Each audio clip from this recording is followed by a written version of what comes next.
Moll Flanders by Daniel Defoe. Characters, Summary, Analysis.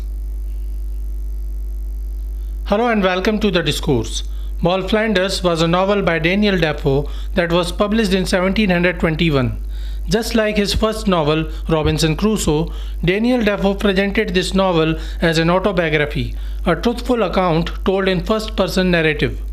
Daniel Defoe tried to depict the story of Moll Flanders as her spiritual biography, detailing her exploits from birth until old age. The full title of the novel is The Fortunes and Misfortunes of the Famous Moll Flanders, etc., who was born in Newgate and during a life of continued variety for 60 years, besides her childhood, was 12 years a whore, 5 times a wife, whereof once to her own brother, 12 years a thief, 8 years a transported felon in Virginia, at last grew rich, lived honest and died a penitent, written from her own Memorandums. The full title offers a short summary of the novel in essence. Characters of Moll Flanders. Moll Flanders is the narrator and protagonist of the novel. She is a beautiful lady who is determined to survive and do well in her life. She is not a wicked person but remains ready to sacrifice morality in favor of prosperity. Moll's mother was a prisoner facing execution but was spared for being pregnant. She gave birth, then was allowed to leave for the American colonies as an alternative to execution. Moll was raised by a pious widow nurse who took good care of Moll during her early childhood but then dies. Moll is then adopted by the mayor and his wife. The mayor's wife is a generous lady who takes Moll in as a favored maid.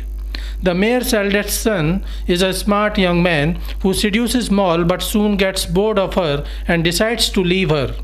Robert, or Robin, is the mayor's youngest son who falls in love with Moll and marries her. Robert and Moll become parents of 2 children, but then Robert succumbs to death.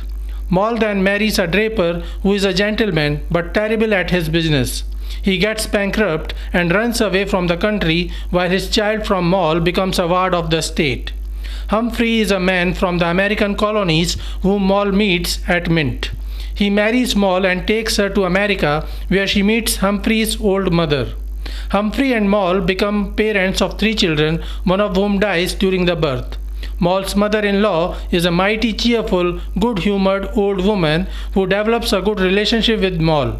When Moll's mother-in-law tells her about how she had to leave England and settle in America, Moll comes to know that she is the daughter of her mother-in-law and a half-sister of Humphrey, her husband. She then leaves her husband and returns to England where she meets the gentleman of Bath and becomes his maid and then mistress. He gets a spiritual vision and decides to leave Moll. She then meets a grave gentleman whose wife had cheated on him.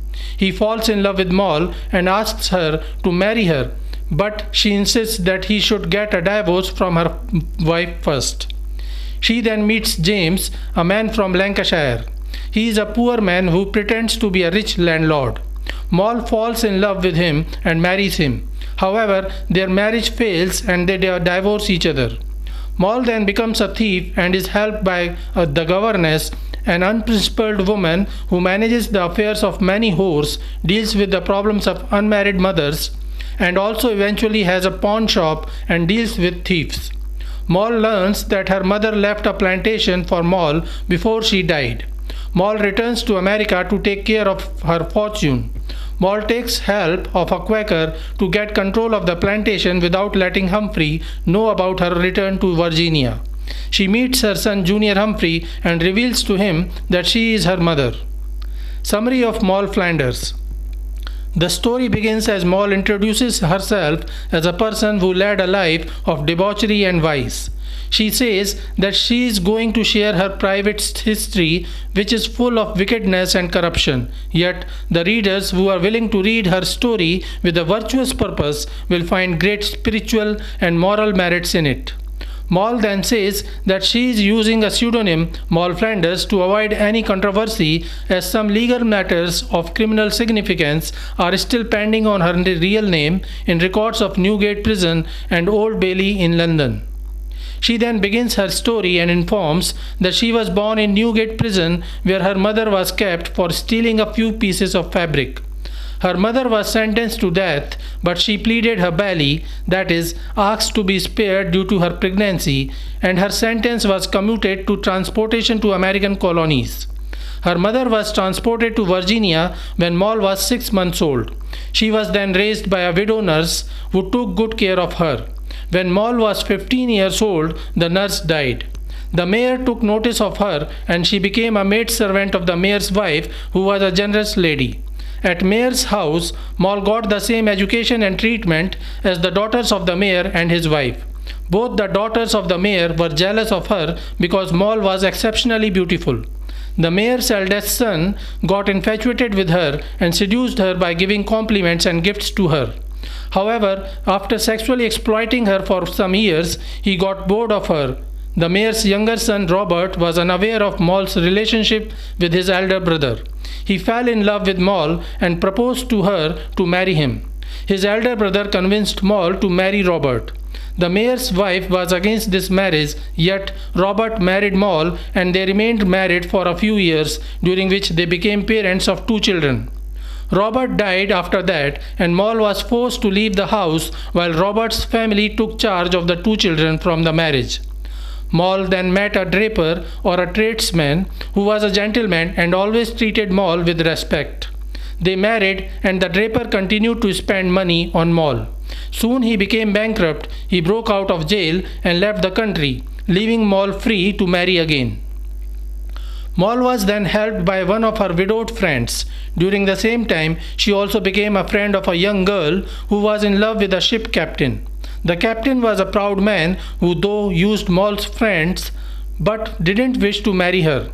With Moll's help, her friend succeeds in marrying the captain and turns him into a humble and obedient husband.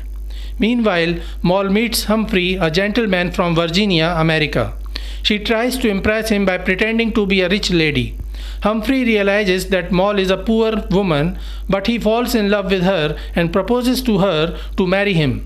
Then he takes her to Virginia, where she meets his old mother, who is a former transported convict. Moll and Humphrey lead a happy married life for many years and become parents of 3 children, one of whom dies.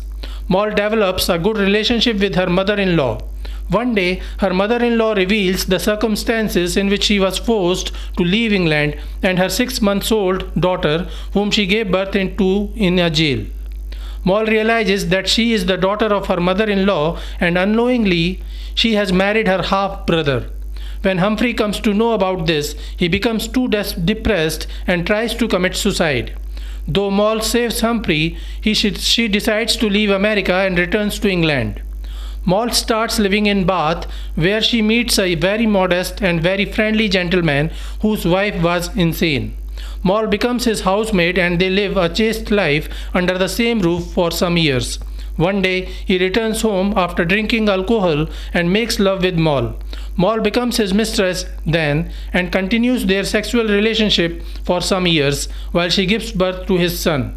The gentleman from Bath then gets ill, and when he recovers, he starts worrying for his insane wife and relatives. He starts feeling guilty about making a relationship with Moll and asks her to leave him while he decided to take care of their son. Moll was 40 years old now and found it difficult to live in London as it was a costly place, and decided to go somewhere in the north since living there was cheaper. Before going away, she decided to take care of her financial obligations with the help of an honest banker. The banker introduces her to a grave gentleman whose wife was a cheat, whom he had caught red-handed with another man. He was looking for a virtuous wife, and he found Moll, a good woman, whom he wished to marry. Moll told him that she will marry him, but he first needs to get a divorce from his first wife. The grave gentleman said that he will get the divorce soon and will marry Moll when she returns from the north. Moll then shifted to Lancashire, where she met one of her old friends. Moll again decided to pretend to be a rich lady so that her friend may introduce her to some rich young man, and then she will be able to marry a rich man. Her friend introduced her to a rich Catholic family who took good care of Moll. She also met a handsome, rich-looking Irish man named James and fell in love with him. James courted her and she married him. After the marriage, Moll came to realize that James is actually not a rich man, rather just like her, he too pretended to be a rich guy so that he may seduce a rich lady and marry her for her wealth. After realizing that both are poor and none of them have any wealth, they decided to divorce and try their luck elsewhere. However, both loved and appreciated each other. Moll then decides to return to London, but when she returns, she comes to realize that she is pregnant. She takes the help of a midwife who tells her to sell her child to a rich man whose wife is unable to conceive a baby. Moll agrees and sells her child. After getting rid of the pregnancy, she meets the banker who helped her before she left London. She comes to know that the grave gentleman has divorced his first wife and is willing to marry her. Moll ascertains that he may never come to know about what she did in Lancashire and about her child that she sold, and marries him. They live a happily married life for 5 years, but then the grave gentleman's business fails and he goes bankrupt. He fails to control the situation and dies of a heart attack. Moll becomes lonely and destitute again, and she realizes that she is no longer a young and attractive woman who may get a good, rich, handsome man who will marry her. She tries her luck but fails to get any honest way of rich living, and then decides to meet the midwife who helped her in selling her child. The midwife is now working as a pawnbroker and leader of thieves. She recruits Moll and trains her to become a skillful thief.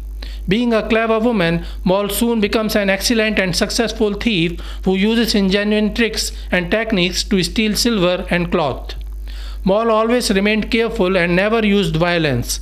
She was clever enough to always hide her real identity and whereabouts from her colleagues, and thus she always succeeded in avoiding being caught, while most of her colleagues suffered jail terms.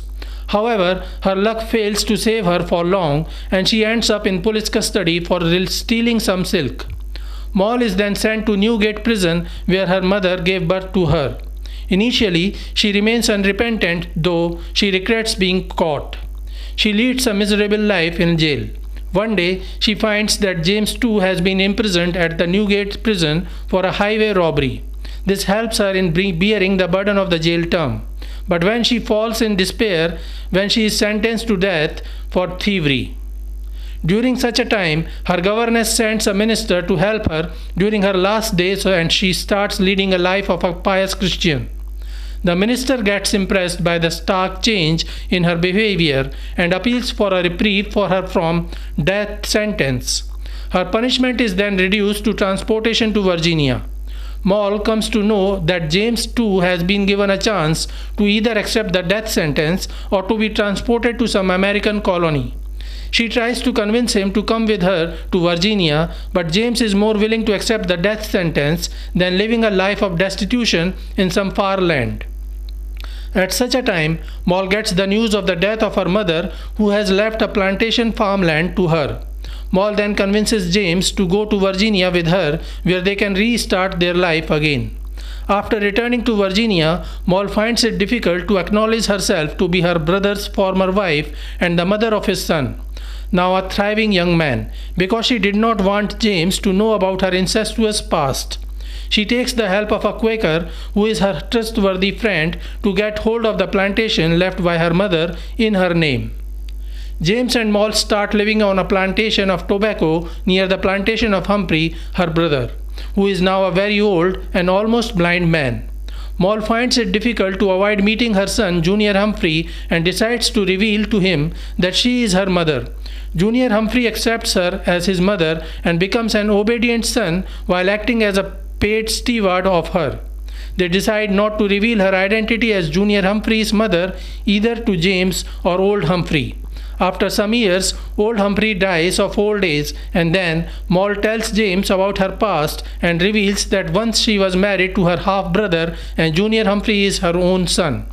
James accepts their relationship and says that he is perfectly easy on that account, for, said he, it was no fault of yours nor of his. It was a mistake impossible to be prevented. Moll and James then make a good fortune through their plantation and become very rich. At the age of 69, Maul decides to return to London along with James and live there with fake names. So this is it for today. We will continue to discuss the history of English literature. Please stay connected with the discourse. Thanks and regards.